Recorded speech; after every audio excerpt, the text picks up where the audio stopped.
சத்குருவே சரணம். கணவனை கடன்காரனாக்கும் மனைவிகள் பார்த்திங்கன்னா, அந்த காலத்தில் சொல்லுவாங்க, ஒரு கால் கட்டு போட்டால் புத்தி வந்துடும், பொறுப்பாக இருப்பான் அப்படிம்பாங்க. அதனால் கொஞ்சம் பொறுப்பு இல்லாத பையனை கூட கஷ்டப்பட்டு ஒரு நல்ல ஒரு பொண்ணுக்கு திருமணம் பண்ணுவாங்க.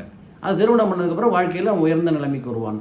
சில ஜாதகர்கள் மட்டும் அவர்களுக்கு சுக்கிரன் கேது இணைவு அப்படி இருந்தது அப்படின்னாக்கா என்ன ஆகுன்னா, இவ வந்ததுக்கப்புறமா கணவன் மிகப்பெரிய கடன்காரன் ஆகிடுவான். அதுவரை ஓரளவுக்கு நிம்மதியாக ஒரு தொழில் செஞ்சுக்கிட்டு இருப்பான், இல்லை ஒரு வேலையில் நல்ல பதவியில் இருப்பான், சம்பளம் வாங்கி அம்மாட்ட கொடுத்துருப்பான், அப்பாட்ட கொடுத்துருப்பான்.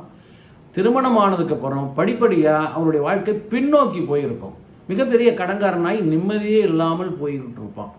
அதற்கு இந்த கிரகங்கள் காரணம், 7ஆம் இட அதிபதி காரணம். இப்படின்னு ஒரு 4-5 விஷயங்கள் நாங்கள் சொல்கிறோம் ஜாதகப்படி.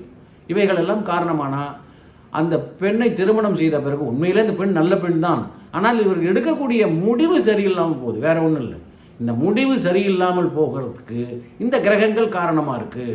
அந்த கிரகங்களுக்கு செய்ய வேண்டிய பரிகாரங்கள் செய்துட்டால் இந்த கடன்லேருந்து படிப்படியாக வந்து நார்மல் வாழ்க்கைக்கு வந்து அப்புறம் படிப்படியாக உயர்வாங்க. அது மாதிரி ஒரு அற்புதமான ஒரு விஷயம் இருக்குது.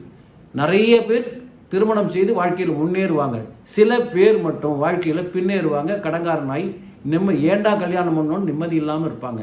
அவர்களுக்கு நான் சில அற்புதமான ஒரு ஆன்மீக டிப்ஸ் தரேன். அதை வந்து சரி பண்ணீங்க அப்படின்னா நீங்களும் நிம்மதியாக சந்தோஷமாக இருக்கலாம். சரிங்களா? சப்ஸ்கிரைப் பண்ணுங்கள். வணக்கம்.